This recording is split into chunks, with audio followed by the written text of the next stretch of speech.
ఇక కొమరంభీం జిల్లా కేంద్రంలో 4 వరుసల రహదారి విస్తరణలో భాగంగా భూములు కోల్పోయిన వారికి పరిహారం చెల్లింపులో భాగంగా అక్రమాలు జరిగాయి. ఇక రెవెన్యూ అధికారులు సహకారంతో స్థిరాస్తి వ్యాపారులు కోట్లతో పరిహారాన్ని కాచేయగా రెవెన్యూ అధికారులకు సైతం స్థిరాస్తి వ్యాపారులు కోట్లలో ముట్ల చెప్పారు. ఇక ఈ అక్రమాలపై ఇద్దరు వ్యక్తులు ఏసీబీ అధికారులకు ఫిర్యాదు చేశారు. ఈ క్రమంలో ఏసీపీ అధికారులు విచారణ ప్రారంభించారు.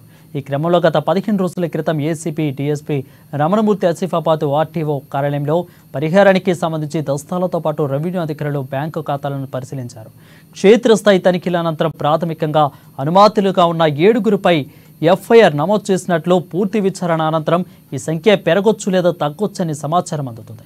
ఇక నిబంధనలకు విరుద్ధంగా పరిహారం చెల్లింపులో జరిగిన అక్రమాలు, అందుకు సహకరించిన వారు, రెవెన్యూ అధికారులు తీసుకున్న డబ్బుల గురించి ఎఫ్ఐఆర్ఓ సిపిఐ అధికారులు పేర్కొన్నారు.